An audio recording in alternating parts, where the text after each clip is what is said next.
If you haven't heard about Anchor, it is the easiest way to make a podcast. Let me explain. It is free. There are creation tools that allow you to record and edit your podcast right from your phone or computer. Anchor will distribute your podcast for you so it can heard on Spotify, Apple Podcasts, and many more.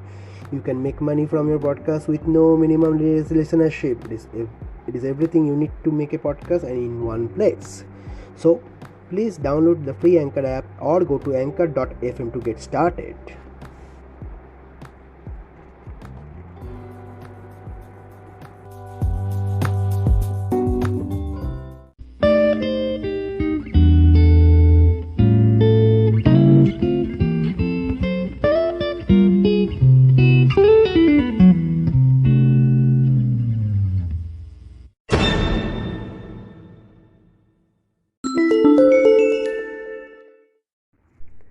Welcome to Rigel Insights Podcast Show, and I am Deb, the host of Rigel Insights Podcast Show. Every Tuesday, I will bring you a episode containing some interesting subject or topic which I like or enjoy talking about. This can be from marketing, investment, real estate, technology, global nomad, lifestyle, business, and country economy, travel, and anything I like to talk about or research about and want to show or share to the world.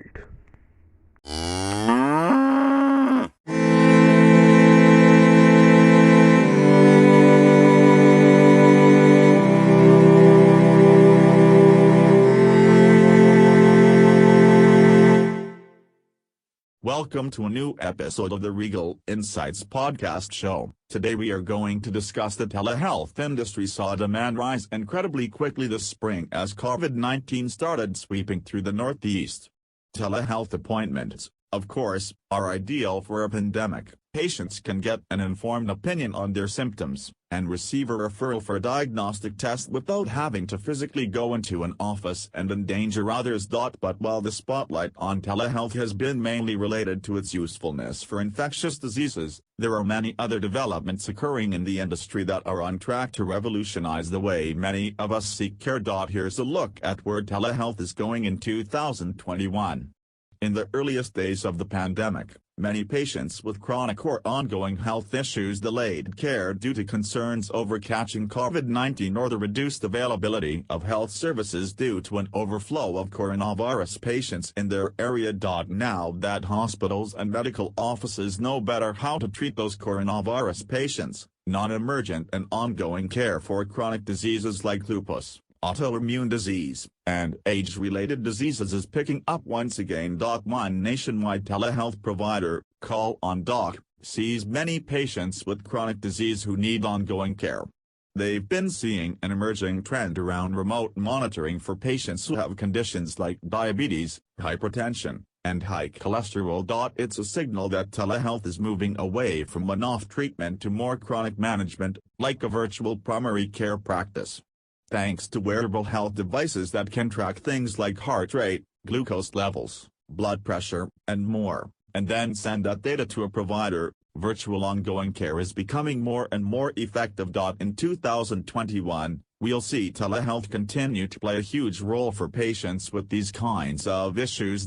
Faster technological advances to meet evolving regulations. One reason that telehealth providers were able to scale so quickly during the pandemic is because the U.S. Health and Human Services Office relaxed certain regulations.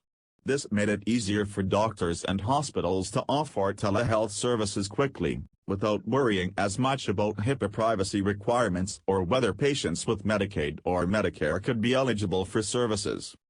As those regulatory measures begin to fade away, once the pandemic has been better controlled, telehealth providers will once again need to place security and privacy as a top priority. The latest data encryption technology will need to be used in order to develop sustainable telehealth solutions that can withstand greater usage volume, as well as wider implementation. Continuing focus on mental health and psychiatry. One of the positive healthcare developments that the pandemic has brought is a renewed focus on the importance of mental health services. Consider the growth of mental health apps like Calm and Headspace, which are designed to help users practice mindfulness, learn to meditate, and build healthy sleep habits.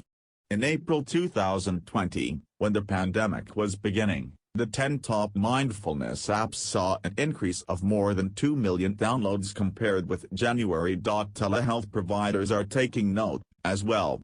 With so many people experiencing anxiety and depression, many telehealth providers are offering virtual mental health resources to their patients. This includes everything from licensed counselors to psychiatrists. When combined with online prescription ordering and refills, virtual mental health services can be a true lifeline for patients who are having trouble leaving their home or managing multiple doctor and pharmacy visits. Telehealth is poised to continue growing in 2021, offering greater access to patients of all types, the elderly, those with mental health needs, pediatric patients, and more. Successful providers will not only have to continue evolving their ability to meet tech requirements like data encryption and privacy, they'll also have to focus on meeting the growing needs for ongoing care and mental health. If done right, telehealth companies will be able to expand healthcare access to a much greater percent of the population, especially those who traditionally have been left behind. For today this much. I will back with another great topic to discuss next. Till then, be safe at wherever you are.